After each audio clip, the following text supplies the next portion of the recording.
FTM friends, thanks for joining DeFi-Logic Symposium Sunday, every Sunday at 7 p.m. Mountain Time. As a member of our Discord server, you can join our call every week. Link is in the description below. In today's community call, we'll review the SEC versus everyone apparently, with Aubrey's Nuts and Pepe, an analysis of Fantom, a highly scalable EVM-compatible blockchain revolutionizing DeFi, dApps, and their token FTM, with Trill, explaining mixed economic numbers that we've been seeing lately with G-Force. So let's get this started. Over to you, Breeza and Pepe. So today we're going over the SEC lawsuit against Debtbox and what those implications are. What we're seeing is that case was the SEC is going to owe $1.8 million in attorney fees and receivership fees to Debtbox over the fact that their lawyers completely misrepresented facts and borderline corruption to the judge in order to receive the warrants and to freeze assets in this lawsuit. Now, the lawsuit wasn't dismissed with prejudice or anything like that, so the SEC can come back and file, but the judge has issued the order that if the SEC is going to refile, they have to bring it in front of him in his court. And the fallout from this is the director for the Salt Lake City office, as well as the two lawyers involved with the lawsuit, have all resigned, and it's led to the SEC actually shutting down their Salt Lake office in Utah.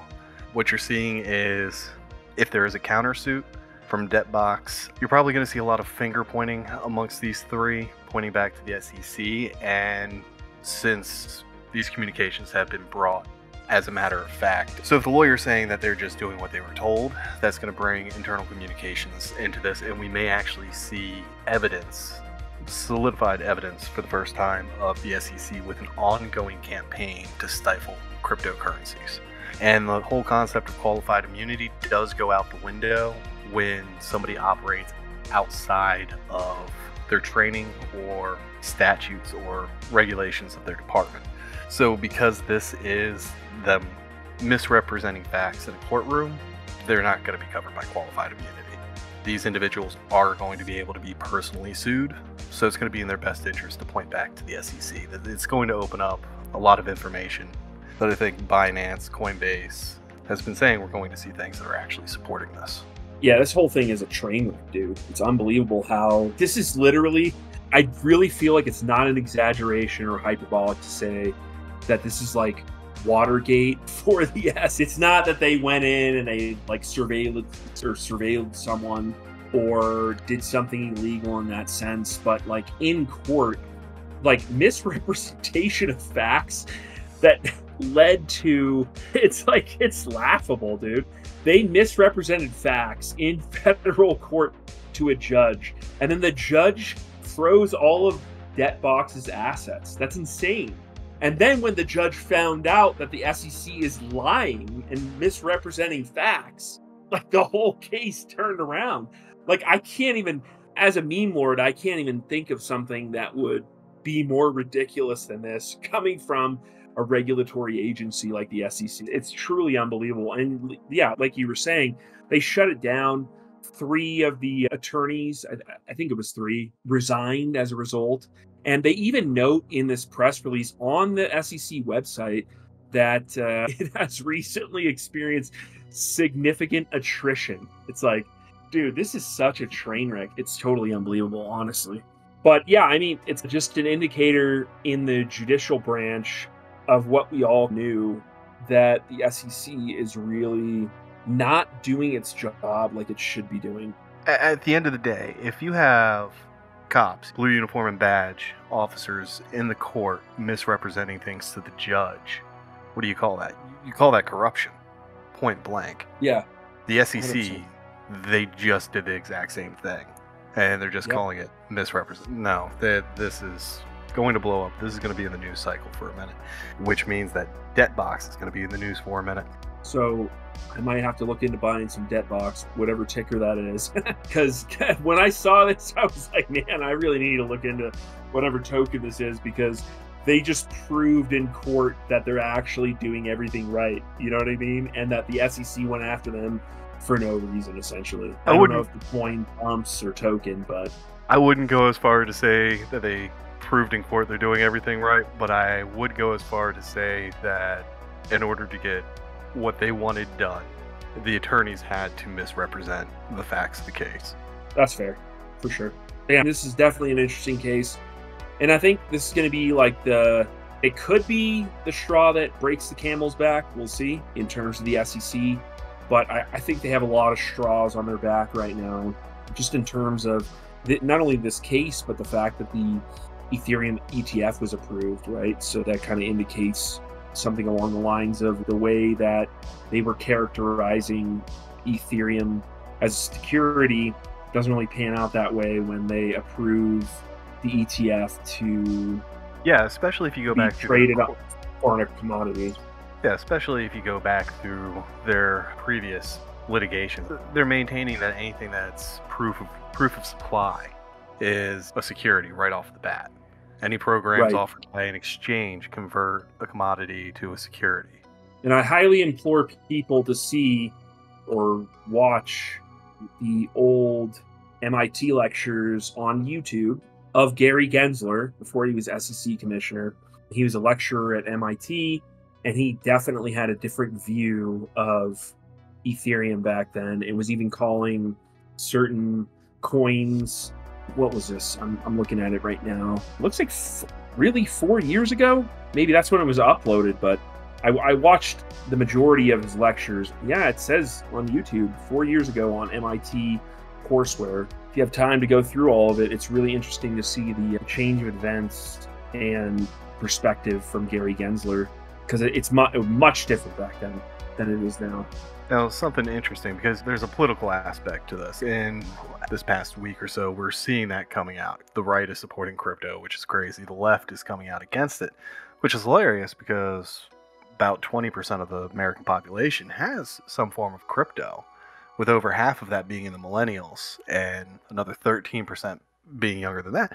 And generally speaking, the demographics are, the younger you are, the more left you're leaning. So by trying to come after crypto like this, the left is going to alienate their voter base if these people have actually had, some life-changing experience or at least enjoyed some profits. They're going to view it as, why am I going to vote for somebody that's going to take away what I've been working towards? Exactly, 100%. Yeah, I mean, it's from so many angles. And then, from the institutional angle, they don't like Gary Gensler. They don't say it outright necessarily, but, Larry Fink from BlackRock is talking about tokenizing stocks and other assets, right? So it's you think he's on the same page as Gary Gensler, of all people? Nah, not at all. I think eventually Gary Gensler is going to get pushed aside. Whether it's next election cycle or maybe sooner, we'll see. But this is more they're picking the side that's winning. I think if Gary was winning this campaign, they would have been all behind him. But they're betting on the horse that's already won the race. Well, they can make money from it, so that's why. But yeah, I think that's pretty much it from FA Friday. Thank you, gentlemen. I look forward to hearing more about this in the server throughout the week. And next up is an analysis of Fantom and their token FTM. This is a project that I've followed for quite a few years now, so I'm really looking forward to the report that Trill did, which is also in the Discord. And if you enjoy our content, give us a thumbs up and hit the subscribe button for more crypto, trading, and overall market content. First, I'm going to go over the history/technical side of Fantom, and then go over some of the findings that we saw as far as on the token holders and things like that. As far as the history goes, I can show this page, but the actual original founder isn't on here, but I'll describe a few of these people. Obviously, Michael Kong, CEO, has a little bit of a background in blockchain technology, and Andrew Kwan, I'm not 100% sure how to pronounce his last name. He's very well known within the blockchain community. I was actually also the developer of Yearn Finance, and is the, as it says, core contributor, basically the technical advisor for Fantom. And these are the important as far as on the background side. Fantom, the project, was released in 2018. As far as the consensus mechanism to say, but it's LAD DCs. And as far as what the underlying algorithm is, a synchronous Byzantine fault tolerance algorithm. And I guess the easiest way to say it is it's basically like a DAG. How the consensus works is there's multiple different components that validate but have different responsibilities for the entirety of the consensus mechanism. And I'll go over and show those different components. So the event block, Athros, and then the main chain. Similarly to Fantom, AVAX also has a similar structure. It has the chain, C chain, and P chain, and they also have their own different responsibilities that make up the totality of the consensus mechanism for Avalanche. So it's a competitor to Fantom, and this is just Fantom's way of implementing a DAG, like a consensus mechanism. Obviously, the different components, event blocks are the starting point. You just work your way down until things get to the main chain.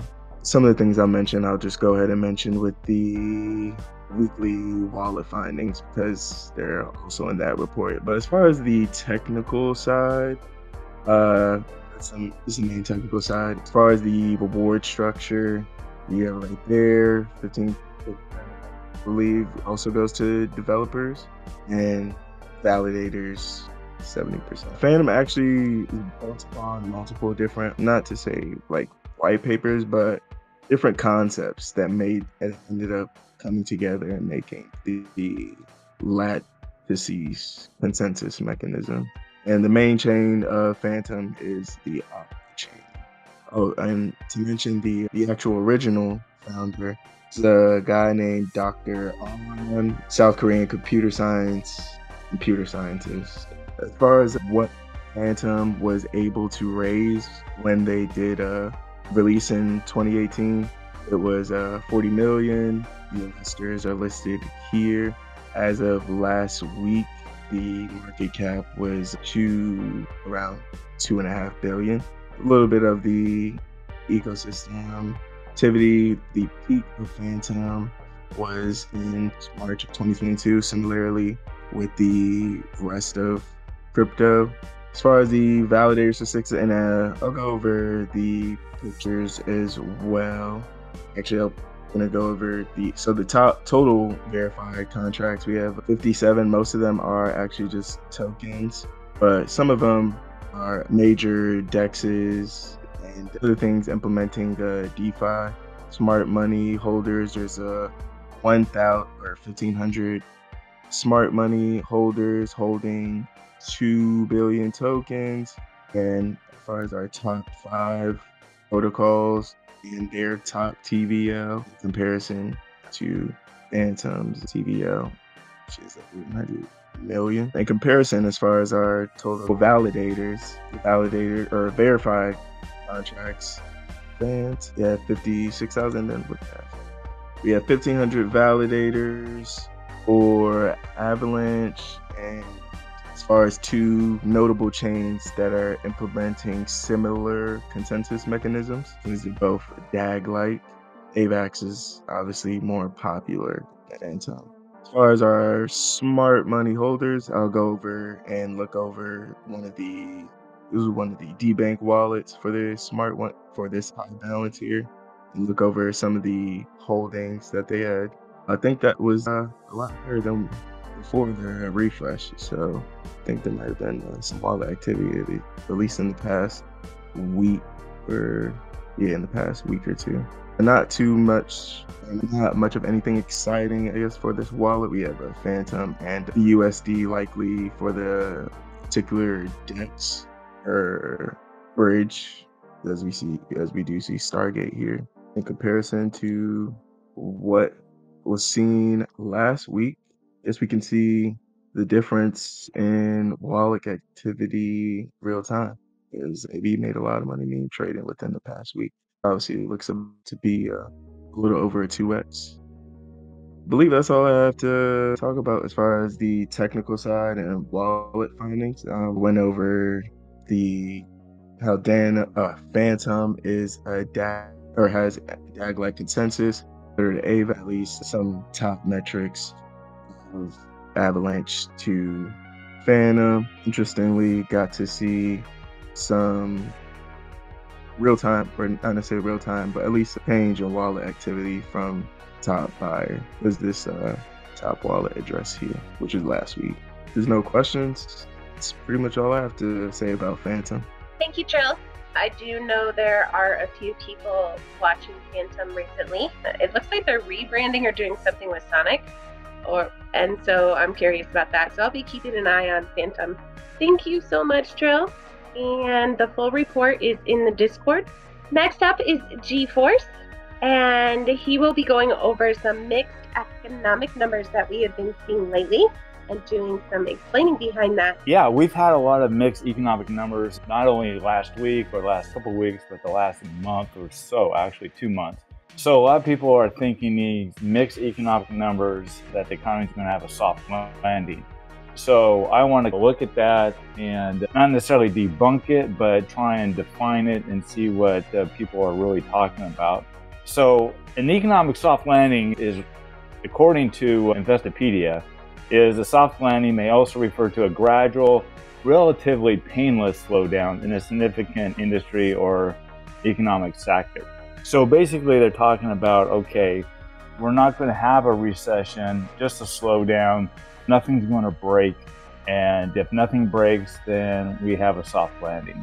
So I'm going to say that that's not necessarily true. Week by week, the numbers have been very mixed as you look at it, and the week before last, the Dow hit 40,000, okay, on May 17th. So that's significant. That grabs headlines and things of that nature. So everybody's thinking that a soft landing is going to come into play. We're looking at the S&P chart right here, and that it just doesn't really, it had a great run up and then it's flattened. Economic numbers keep coming out mixed here and there, back and forth.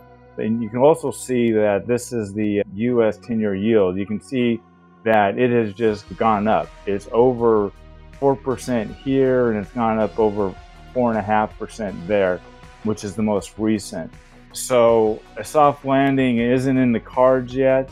And what a soft landing actually would be, if we have a conclusion, is that the reason why traders and the president all want a soft landing is because it's going to look good in the election coming up. So if we have 2 rate cuts, at least 1 rate cut, they're all hoping for 1 rate cut this year. And if we have 2, then they can officially declare a soft landing, because we don't know if we have a soft landing until we're into it. So that's why everybody wants to have that. But Friday was the unemployment report, okay? So you can see that the payrolls rose 272,000, which smashed estimates. Estimates were like in the mid 100,000. So that kind of blows out, like it says right here, blows out any kind of rate cut for this year. But the traders still want it, okay? But here's the other point, and I'll scroll down here. So you have this blowout number of jobs that have been created, but they're saying that unemployment rose to 4%. So this is a quandary, because if we have such blowout numbers of jobs created, how did unemployment rate rise? So this is where you start to see the politics involved, okay? Because they want the Fed to cut rates before the election. Therefore, everybody's, oh, we're in a soft landing, we made it through, and the current administration doesn't look like such a big bumper on the economy that they have done. So basically, draw your own conclusion. I'm coming up with a conclusion that you don't have a soft landing until you see it in a rearview mirror. But you can see, especially on Friday, it's very clear. There's a lot of politics involved. And if you create blowout number of jobs, how does unemployment go up to 4%? I don't think that really works. But anyway, that's just my opinion, and I'll let you guys have your own conclusion. Okay, Christine, thank you. Thank you, G-Force. I agree. A lot of it is a lot of political. It's great to hear your take on it, especially when I don't keep up with it every day. It can get a little confusing. So thank you so much. And that's it for this week. The ETH Lettuce Eater strategy is now live on Astrobit 2.0, and our Bitcoin and Doge strategies are in beta testing. Join our server now. Early members get free server access for life and future discounts on additional products and services. See you next Symposium Sunday. GM friends. Join us next week in Discord for Symposium Sunday at DeFi-Logic.com.